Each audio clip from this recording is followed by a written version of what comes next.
What's up, guys? Welcome into the Modern Christian Dudes podcast. My name's Jeremiah Johnson, alongside Greg Walden today. How's it going, Greg Walden? Doing great. How you doing? Funko Pop Greg Walden, the new nickname. Actually, Princess Puzzle Greg Walden is the new nickname. We discovered something new about Greg Walden this last Sunday, is he really struggles on those 24-piece puzzles. Yeah, man. I got to keep it down to the 6-piece, you know?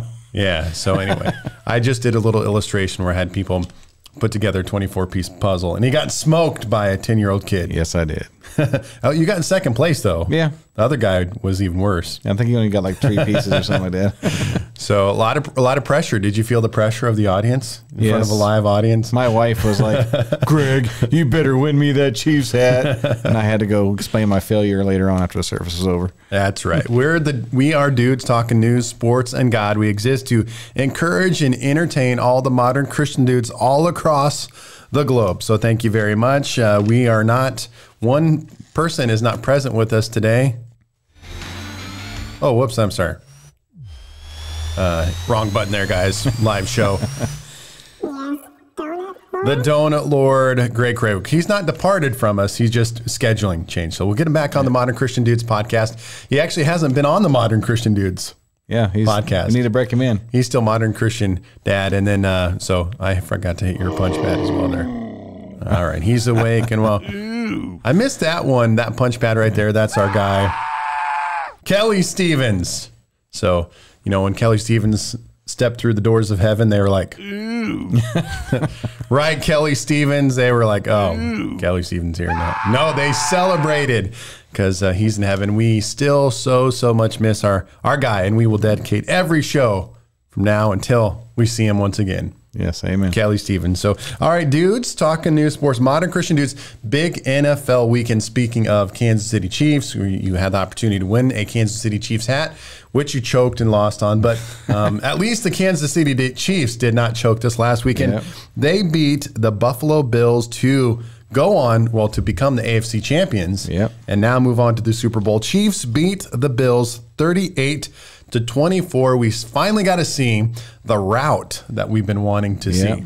I thought it was going to be another like one of those nail biters and like, oh gosh, please, you know. Yeah, we talked about they've had very close games, and then we had the potential Mahomes concussion that may have kept him out of the game. And I know that I got called on the carpet because I did officially pick the Bills to win the game, but I did that because I thought Mahomes was going to be out. Yeah, but we should have had you do the Princess Puzzle because you lost that bet. Right. So here's what we need to do today. Today we are going to make some preliminary Super Bowl picks, not the official pick, because that was a problem. We made that pick on a Tuesday. Yeah. So if I would have known Mahomes was going to play, I would have picked the Chiefs. So that was why I went with the Bills.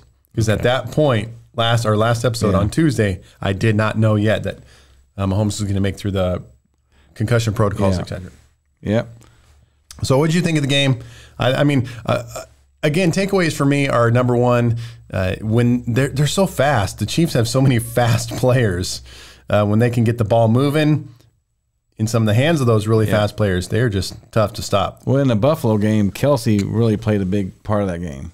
Kelsey, because he got open so many times. He had like 2 touchdowns, and I mean, he had quite a bit of yards receiving too. Yeah, Travis Kelce, not just simply being a great tight end, like they keep saying, which I agree with, is he's one of the best receivers in all of football. Not just, sometimes tight ends have been looked at as not receivers, but Kelce is a receiver. He's a weapon. Yep, and a lot of the Bills' defense really didn't really take that into consideration, which that was kind of their downfall. They allowed Kelce to get open too many times. Yeah, and he burned him. The Buffalo Bills head back to Buffalo. I'm sure the weather's lovely up there right now. But they had a good season. I mean, they can't complain back in the AFC Championship game. And so now AFC champions, Kansas City Chiefs, back-to-back Super Bowls. Yep. 2 more weeks, man. Okay, yeah, we got to wait that week in between. Now we go into the next game. It was the Bucs versus the Packers. The Bucs win 31-26. The big story coming out of this game being Tom Brady back to his 10th Super Bowl in his career. His first one, obviously without the New England Patriots, and the first team ever to have a home Super Bowl game. Yeah. The Buccaneers going to play home game. That is kind of controversial, but again, it is what it is. But I mean, my opinion, that Super Bowl should be played in a neutral stadium where there's no, you don't get that 12th man advantage to either team. Yeah, which I don't think it'll be a full stadium. It'll be a Super Bowl game. I'm sure those tickets will be corporate tickets, so it probably won't be that big of an edge, if you will. Yeah, I mean, I know outside of maybe the comforts of home. I know Southwest was offering like nonstop flights from Kansas City to Tampa Bay. Okay, just for the people to go see the Super Bowl, but wow, I'm sure the tickets, if there is any tickets left, it's probably pretty. And another big story out of this Final Four, if you will, was all the quarterbacks. We had Aaron Rodgers, we had Tom Brady, we had Pat Mahomes, we had Allen out of the Bills. He's not necessarily premier quarterback in the league yet, although probably in consideration for MVP, one of those people. Yeah. But the big quarterback news, and Aaron Rodgers loses, and many people upset, including Aaron Rodgers, because of play calling the attempted field goal at the end rather than going for it on 4th down. So it sounds like might be a shaky or shady or shadowy future for Aaron Rodgers and the Green Bay Packers. Yeah. And one guy read a story this morning that, Brady looked really good in the first half, but he didn't look as good in the second half. I mean, he threw some interceptions. And again, the play calling came down the end where why go? Just should go for it, Yeah. But they let Brady have the last 2 minutes of the game, and that's probably a big mistake for most teams that let him do that. Yeah. Well, and Brady did not need to win the game. He just needed 1 first down. That was the controversial thing. It's not like he needed a game-winning drive, a field goal. They just needed a first down conversion. Why would you not let Aaron Rodgers try and take you home? Right. So that could prove to be detrimental for their relationship. But anyway, it's shades of you being a native Missourian and having been a long time fan, as opposed to me. I'm just a bandwagon poser fan because I pastor here, so I have to like the Chiefs. Otherwise, people in my church will not like me. No, just kidding. But anyway, I do like the Chiefs, root for them. But shades of being Brady and the Bucks, a little bit shades of Montana and the Chiefs back in the day. Yeah, because Montana came here when he was on the downside of his career. Yeah, he did get him to an AFC Championship game, not to the Super Bowl, and he didn't really play much of it because he was injured. Yeah, but kind of the same thing as far as Brady. As much as he deserves credit, no doubt about it, he's not looking elite. He does not look like amazing. Yeah. He has spurts of greatness, but the guy is 42 years old or whatever, which is like. In human years, on regular human years, is like 90 or whatever. So, all right, there you go. Quick preliminary pick. Who are you going to take for this Super Bowl? I'm guessing you're going to take. Well, I like to say the Chiefs, but the logical part of me says the Bucks will probably win it. Pull it out. That'd be interesting. I'm going to take. Well, since I didn't take the Chiefs and they won, does that mean I should pick the Bucks just so the Chiefs will win? Let's do that in reverse psychology. There you go. My preliminary pick is the Chiefs. My only concern is they did have one of their linemen. Yeah, Eric Fisher. Significant injury. He's out. He's not going to play the Super Bowl. Right. It was an Achilles injury, which might put him out for next year potentially as well. It takes about a year to recover from those. And I know he's been injury prone over the years. So I don't know if he'll just like, I'm done. And you'll never see him back in football gear again, or I don't know what his future is going to be. It's a legacy game. If Mahomes can beat Brady in the Super Bowl, that's going to. Yeah. He's already headed towards the Hall of Fame. Yeah. He's got a ring. He's got the money. But he'll definitely be legit if he can go against Brady and beat Brady. He'll be pretty legit then. A feather in the cap, if you will. So my preliminary pick, the Chiefs. Yours is the Bucks. We still have time to work through it. So, well, my wife's watching this, so I'm gonna have to say the Chiefs because my wife's watching this. Okay, there we go. So moving on from sports, we'll get into be our Super Bowl special next week. Then I don't know if we'll get our media credential passes to head down there. I'll bring my Mahomes Funko Pop next. That's right, yes. Mahomes Funko Pop, because you can watch us on Facebook. Remember that Modern Christian Dudes Facebook page. You can watch us. Okay, moving on. I'll call this. I am gonna make this an official segment. Like, dude, that's crazy. Being like the YouTube videos I watch throughout the week, because I don't have TV. I don't have any streaming services right now. So I just watch YouTube and stumble across random videos. Yeah. So the one I was watching the other day was they were talking about a video about, could we freeze our body? So they went into talking about how hibernation, like squirrels and bears, and their bodies are designed to literally sleep, and their heart rate goes down, but yet certain parts of their body stay warm, and then and their heart rates. And it is fascinating, the process of hibernation, right? But humans don't have the ability to do that. Nope. Like, cause our body would just like freeze up and die. We're not built that way. So because there's a God who created us in a certain way. Yeah. So anyway, we don't have the ability to do that. So, but what has humanity tried to do now? This little, I don't know if it's a trend. It's not a super big deal, but it went in to talk about cryo freezing your body. Cause this is a popular trend for like really, really rich people. So basically cryo freezing your body is what people do to now. Okay. So what happens, and you were talking about this, if you have like cancer or some illness, now you have to be clinically dead though to cryo freeze your body. I did notice that in the video. Oh, okay. So you can't just be like, oh man, I got cancer, I'm going to die. Cryo freeze me. And then when like 100 years from now, when technology is there, so the goal is, right, they want to be frozen for 100 years because then in 100 years you can cure cancer. And so you'll unfreeze you and cure cancer, and then you'll live longer. That's the goal of cryo freezing. But it's completely unproven. They don't even know if they could unfreeze you and it would even work at this point. They don't know any of that, but you have to be dead. You do have to be like clinically dead before they can cryo freeze you. Oh, in that case, right. Yeah. Cause so it was just I was like, dude, that's kind of weird video, but was very interesting. And the process ranges from like $20,000 to $40,000 right now to cryo freeze your body. Wow. Clearly, I think as Christians, we're probably like opposed to that. Well, I don't think. I mean, the Bible teaches that once you're away from the body, you're in wherever you're spending eternity. Yeah. No, that was the point of the video. Like you don't get cryo frozen alive. You have to be dead.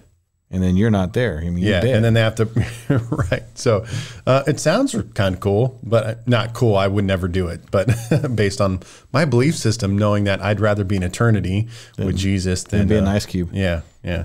Kelly Stevens, we could have cryo froze you, I guess, or something like that.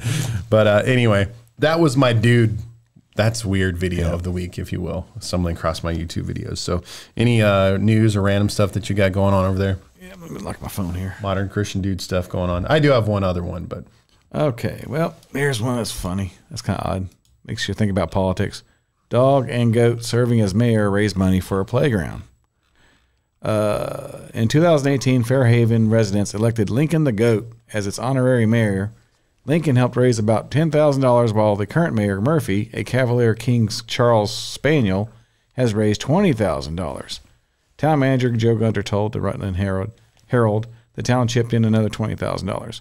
That makes you wonder, maybe we should start electing our pets. Yeah. Moral of the story, then Goat became the mayor, and they raised a bunch of money. Yeah. So shot at our politicians that you can be replaced by animals could probably be as effective as our politicians. Hopefully we don't have any politicians listening to our show. I did come across, so I love pro wrestling, and I've mentioned Kelly Stevens so many times already, but he was a big pro wrestling fan alongside me. So I found a list from Bleacher Report, top 25 wrestlers of all time. I'll hit a few highlights here. Let's discuss them. Number 25 on the list was The Ultimate Warrior. Yes. Yeah. Now, I did talk about how I did some research on him, or some podcast listening on his history, that a lot of people did not like him. He wasn't really a great wrestler, but he is iconic. He had the look. Yeah. He sprinted out. The shaking of the rings. Yeah, I remember when I first saw The Ultimate Warrior, I'm like, Underrated number on this one, I like number 23. Remember Steamboat, Ricky the Dragon Steamboat? Do you remember him? I don't remember him. He was amazing, and he's definitely an underrated kind of dude. Another one on there was, I think this is iconic, Jake the Snake Roberts, but he had the best move, the DDT. Yeah. Where you like basically put him in a headlock and then slam him into the ground. It's become a very common move, but at the time, the DDT was like the move of all moves. Yeah. So Jake the Snake Roberts was on there. We love the $1 Million Man, Ted DiBiase. Ted DiBiase. I wish I would have brought the Funko Pop. Who's actually a follower of Jesus Christ. That's awesome. I love him because he made his own belt. I love the $1 Million belt and that whole persona. And again, that's one I've done a lot of reading on. And it was amazing because Vince McMahon created that character, and he really had to live it out, because we use this term, or I talked about this term, I can't remember if it was this podcast or Wake Up Grace Point, but kayfabe. Did I mention that word, kayfabe? So in the pro wrestling world, they use the word kayfabe, and like, are you kayfabing me? Which basically means like to operate in kayfabe means that you operate in your character. Okay, gotcha. That's the kayfabe world. So then, you know, you're a real, like the Undertaker. You know, for all those years, you didn't see him in public a lot because, and then when you would see him in public, he'd have to be in kayfabe, meaning he's in his character, not like his real. So basically, the $1 Million Man, he wanted him to like be in kayfabe 24/7. So Vince McMahon gave him like stacks of $100 bills because he wanted. So like when people saw him in public, it wasn't like, oh, look, there's $1 Million Man at Walmart getting his groceries, you know? Like, they didn't want that to happen. Like, well, I saw him at Jackson Airport back in '93. I was coming back from Korea for my mid-tour and landed in Jackson, and a plane came in, and he walked out of because he was the flight that arrived. He walked out the gate. He had that silver suitcase with him, and all the kids, everybody started running up to him, and he was just signing autographs and hanging out with the kids. I thought it was pretty cool. Wow. Number 10 was Sting, who I love. That's my all-time favorite wrestler. He's a follower of Jesus too. It's cool to see how some of these wrestlers have gotten saved.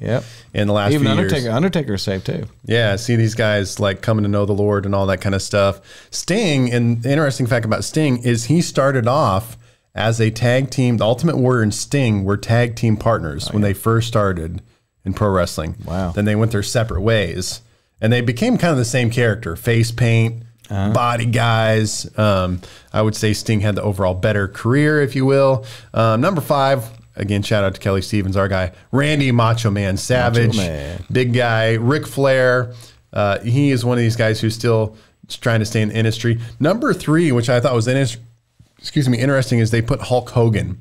And even though I don't like Hulk Hogan, he's the most known. Yeah, I still think he should be number 1 because he's like the face of wrestling. Yeah, even if I don't like him, but he is. Go to anyone on the street. Yeah, you can go to my wife who like doesn't even grew up with the TV or ever watch the TV and say Hulk Hogan, and she would probably know. Or even say wrestling or wrestling, and they would say Hulk Hogan. Yeah. And so on this list, they put the number 1, Stone Cold Steve Austin. I was never a big Stone Cold Steve Austin guy. He doesn't represent what the modern Christian dudes represent for sure. He actually kind of mocked John 3:16, and he had Austin 3:16. But he was very iconic, but I still don't put him as like, no. You think of wrestling. If you go up to someone on the street and say Hulk Hogan or Stone Cold, Hulk Hogan's going to win that most of the time. So anyway, your favorite wrestler of all time? Did you have a favorite? Mine's Sting. I do, but he's not on the top 25. It's Jim Hacksaw Duggan. Oh yeah, Jim Duggan. That's right. Yep. Very, very cool guy. So anyway, there you go. Who's your favorite pro wrestler? Let us know. I'm thinking about that because at the end of February, we're going to have CWF, Rob Vaughn with Christian Wrestling Federation, speaking at our church, and then we hope that will bring into alignment CWF coming to Carthage, and that will be amazing. Oh yeah. And I have to. My thing now is like I want to figure out not just an appearance, but a match of some kind that I'm going to be in when they come to Carthage, and dedicate that performance to Kelly Stevens and somehow win and hoist the new. And the CWF, belt. I mean, guys, if you haven't seen it, check out their Facebook page, Christian Wrestling Federation. Christian Wrestling Federation. Yeah. Great stuff. They're getting better. They really are. Like, I've been watching here and there a little bit. I can't say I'm like watching the full shows, but when I sit down and watch, 10, 15 minutes, like it's getting better. Like he's getting better wrestlers. The existing wrestlers that he has, I can tell are getting better in the game and all those kind of things. Really, really cool. All right. So any other stories you got there? All right. I'm going to finish off with one sports story, a little UFC talk, which we haven't done for a while, but. Okay. Well, we all know we like to talk Elon Musk. Yes, Elon. For you guys out there that want to win $100 million, he's wanting to give it away. But you got to come up with the best carbon capture technology. So if you have any ideas, which is what? What's carbon capture? Carbon. Basically, it's the greenhouse gas stuff. Oh, okay. But he's trying to lead an effort to say, to go green and to limit carbon dioxide and all that stuff. And so he's our carbon footprint on all that stuff. The world. So if you know a way to do it, you can make $100 million. Because he'll make $5 billion. So why not give you $100 million if he's going to make $5 billion? Yeah. Our guy Elon. Okay, I'm going to add that to my list as you're talking about that. So I've always said, who in this world, if you met them, like they walked in right now, you would be kind of speechless, shell shocked by, because you'd be like, oh my goodness, he's right. Do you have anybody? I don't really get into the celebrity worship stuff. I mean, I worship somebody. To me, I'm kind of like everybody puts their pants on the same way I do. Okay, I have often said the only person, if they walked in the building right now, that I would be speechless is Magic Johnson. Yeah, I'd be like, oh, I don't even know what to say. Magic Johnson's right there. Oh my goodness, sign my Funko Pop. Yeah. Kaya, bring it to church quick. My kid stole my most prized Funko Pop, and he doesn't even know who Magic Johnson is. Magic Johnson, I would add Elon to the list. Yeah. I think if Elon just walked in right now, I'd be like, solar. Cybertruck. Yeah, and he pulls up in a Cybertruck or something like that. I'd put him on the list. I don't worship him, but very interesting dude. All right, so we're gonna dive right into it. We realized our sponsor commercial is old, so let's just get into spiritual talk, and it's also a sports talk, which I'm trying to connect the dots here. I haven't really talked UFC for a while because there hasn't been a lot of great UFC fights. It's kind of faded a little bit for me, but this last weekend, McGregor was back. Conor McGregor was back, and he fought Dustin Poirier. It was at UFC 257. It was in Dubai over there at UFC Fight Island, which they created. So a lot of big expectations. So now I heard in an interview following the fight that Dana White said this was the second biggest pay-per-view ever. Wow. The first being Conor McGregor-Khabib fight was the biggest pay-per-view ever, and this being number 2. So that shows you the drawing power that he has. Yeah. And actually, they talked about how the reason that he had not fought since the beginning of 2020 was that they were hoping to get fans back in the arena, because they said they make so much more money by having, a live crowd. They can make like a $14 million gate as opposed to like other gates are like $1 million or $2 million. So the immense amount of money that is made when Conor fights is off the charts. So he has not fought since the beginning of 2020, and he's only fought 2 fights, I think, in the last 4 years or something, because he did the boxing match with Floyd Money Mayweather, all that kind of stuff. So big expectations, but he gets knocked out in the second round, TKO'd 2 minutes and 32 seconds into the second round. Wow. Did you see any highlights or anything like that? So I don't buy the pay-per-views. I have a certain process. I watch a website called MMA Junkie, which pretty much gives you immediately extended descriptions of the round about 5 to 10 minutes after they're done. And then the good old Twitter. This is the only time that I use Twitter for the most part, is that you can follow live on Twitter, and people are sometimes illegally showing their TV. Sometimes people are posting so you can get a good picture, like, oh, straight left, oh, he's down. So I kind of bounce between the website and Twitter or on my phone. So I can pretty much capture the whole fight and then see the highlights, post game, post fight, etc. So anyway, the moral of the story is Conor looked decent, good shape, ready to go, but you can't, in the UFC, in the fight game, you can't fight once a year or once every 4 years and be great.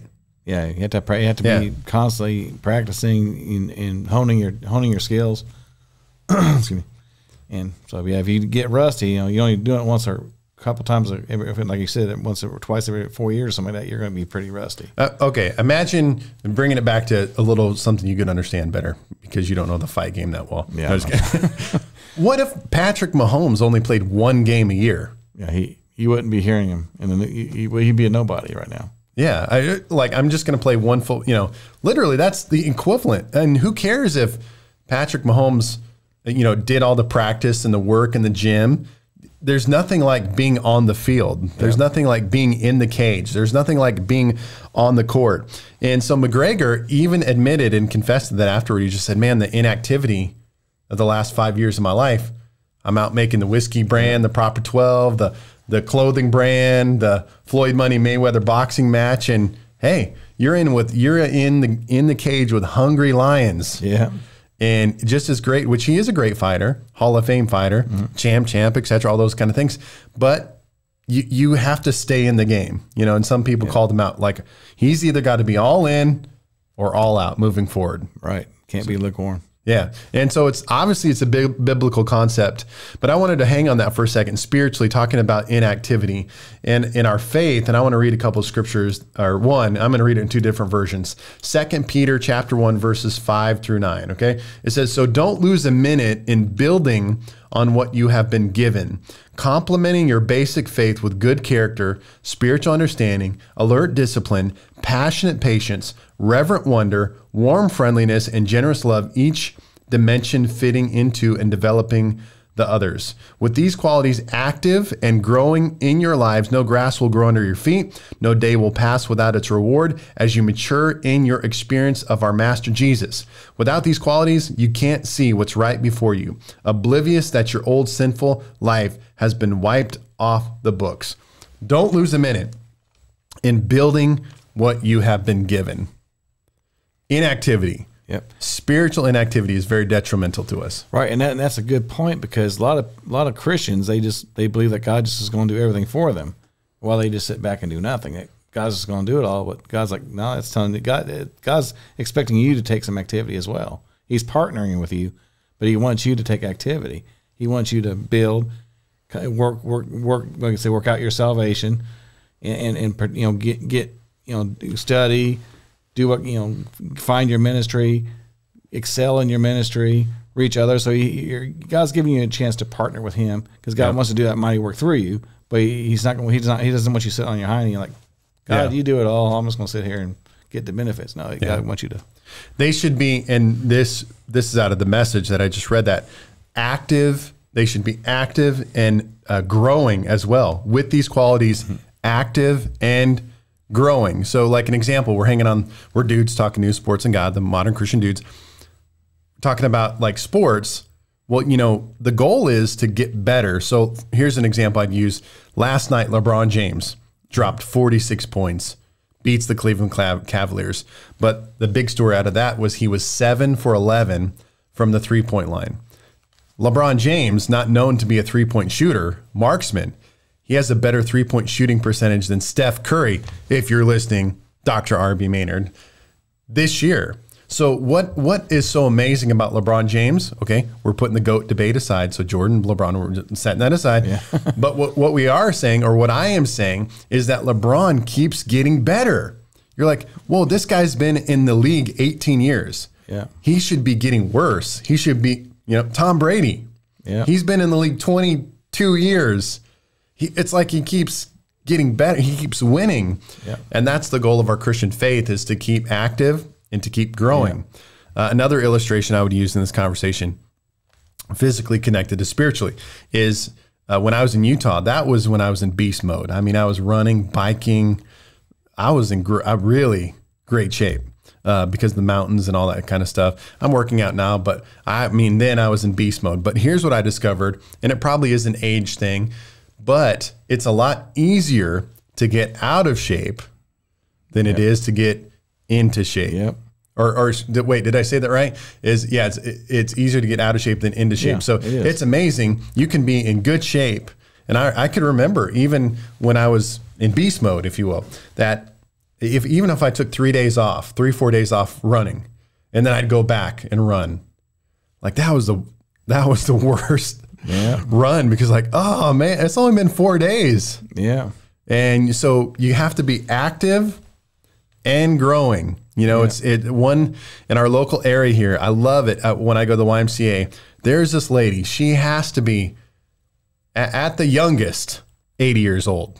At the youngest. I mean, really, she's got to be, I'd say 85 or more. And she's at that track walking every day. Boom, power walking. Every day, every time I drive by. She is active and she's pushing it and she's growing. You know, that's what we have to do in our spiritual life. And so Conor McGregor had a season of inactivity, and it was detrimental to his faith. You know, and he worked out hard. He looked good. His body looked good.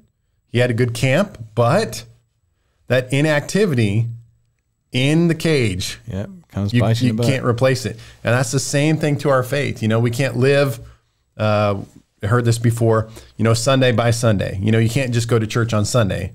It's equivalent of not, you know, your faith is exercised throughout the week. Yeah. It's exercised every day. It's active and growing every single day. Because you have to, because you know church is great, so you're there for about 2 hours, but you're in a 2-hour environment where everybody basically agrees with you.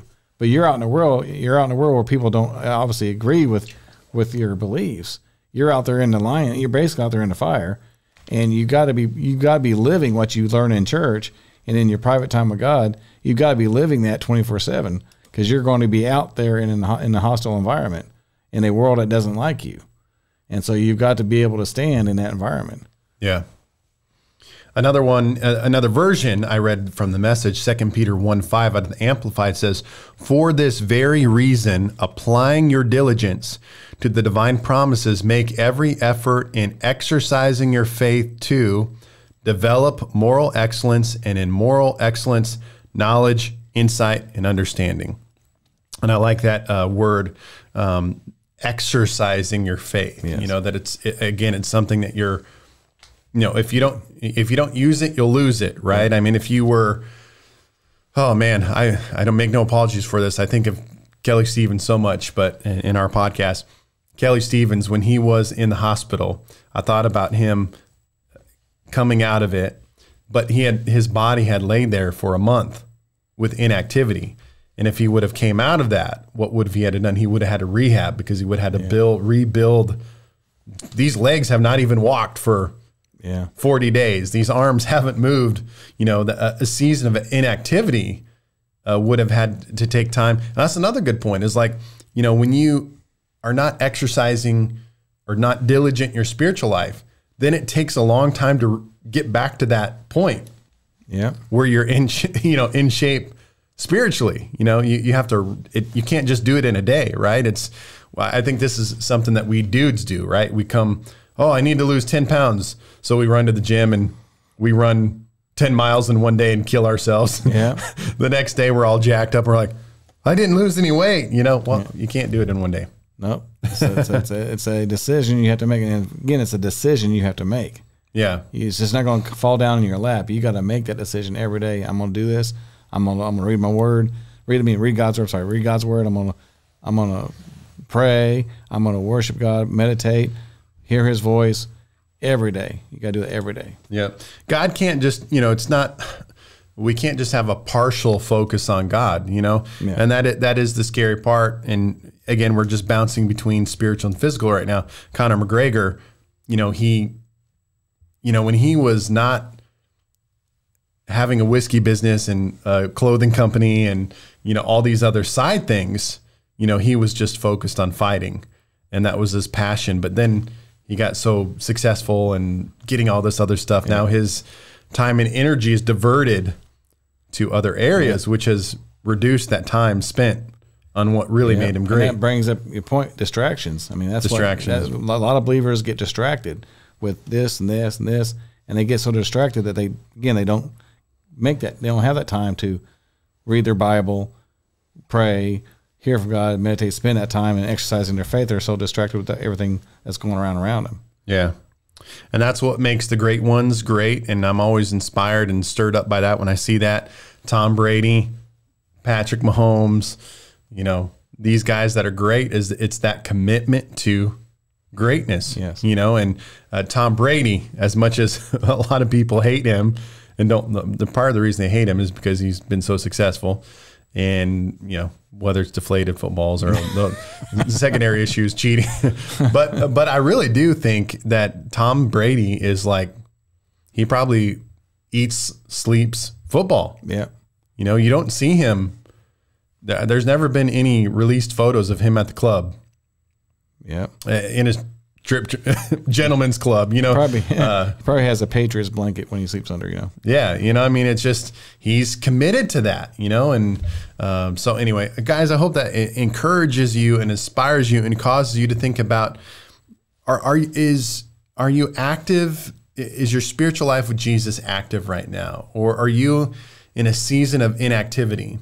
Then if you're in that season of inactivity, then you're going to have to get back on the horse. You're going to have to get back in the game. You're going to have to load up the gym bag, get back. You know what I'm talking about. I'm talking about spiritual life. You need to get back into church. You're going to need to start developing a life of worship. Once again, you're going to have to consume your life with God and his principles that you're going to have to practice, not just on a Sunday, but on a regular basis in daily life. And it'll take time to develop those things. And so, and it's, no matter where we're at in our Christianity, there's always a danger and seasons where we go through where everything is going to challenge that.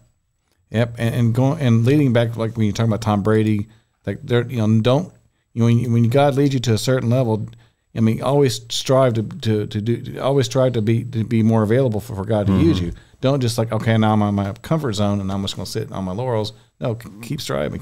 Yeah, you think Tom Brady is satisfied with? His whole reason for going to the Buccaneers is that he was not satisfied with 6 Super Bowl rings. He has the most Super Bowl rings out of any quarterback in the NFL, but yet he still wants another one. Yeah.